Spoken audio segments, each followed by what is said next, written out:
a hua chap so hek sakadu hek da ke thiam tro ngon tiếng nghe rất hiện nay này mi à nei lungoi lo na tur om mi mui lai tia kan mua ani nei lo mi ni mấy lo ni zana som ba khale chan dia enro kanin mang tha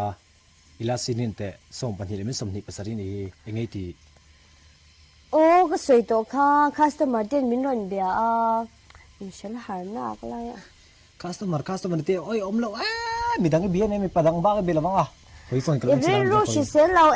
mấy re ro shi se hấp ta kan man hi che ta che real resell hapta kan mang intia kar khat chung real resell putai chonin real resell lo hapta hi mang zok la abak zonga inja selanga ta je zo ai kha en ro eng mai mulawang en ro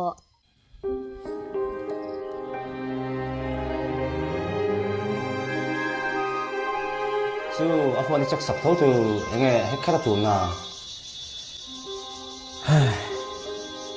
en kim mi pa biak na song khalo delete thelo ke hek lo chung kareng tak tak thelo he nei chu hết mà là ít tiền phản đòn xuống rồi experience factor meeting top rồi ani chuan ibm ni hek sak to dina mi ồ mà sẽ mọc tiếp tục cái phản xuống rồi ha rằng anh muốn lúc vào cái nên đăng cái này sẽ thôi ani chuan hek le zel mai tu lo anh đừng ngót rồi nên tháo ngay ngày còn xuống niệm nó ấm xuống rồi ông mà cái tin like khá lắm luôn biết mày ki pu kan ni ve tho lo ma se tu na chun mo kareng tak thei lo ni chu ma chuan hek kadu hek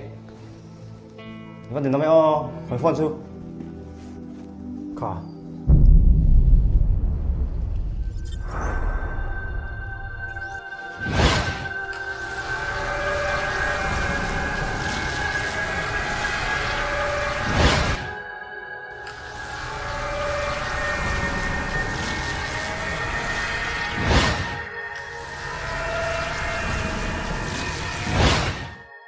khá anh xin là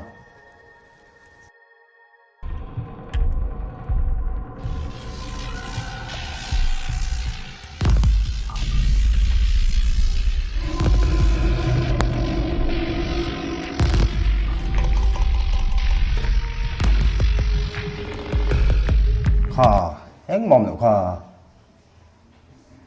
avam mak ve a delete to ni talang zan da chiang meang khá真係波啲聲，嗱都曬啦，一啲靚啊，嗱都曬波啲聲，一篤靚曬啦，一啲靚啊，一啲爬到特得咗啦。 ani chuan tin nge ka ti chuna ke hek lo ka kareng tak tak thi chung hai ne puita o ren chu ka du via mo ma se ka ring thei lo ni mà xe khá phone đi học sọc độ thấu khá, à cái nồng thấu khá, nia ma se ka le ring thei lo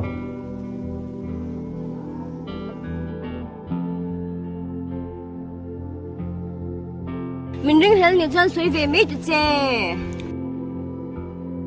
ka se ren khanang ma zo ken chuna mi siam sel zo ka ni kha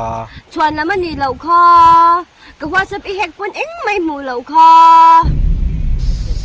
o tu na chu ring do don che lo ai mình ring don lo enge mu le ka phone ni chek chak zel to don nang ma han mình ring tha pakhat ma om to lo o me ka ring che ka ti chu tinge mình ring si chuan cái share lo hanin ka phone ni lo hek si o ma pang ka soi to kha zan dei tak tak kha sama te be to su ko ti kha ma se tu lui zel thawa customer lo de me padanga nom ni ti ru ka nei pha lo ke po ka sui ve thawlom ka sum do na nia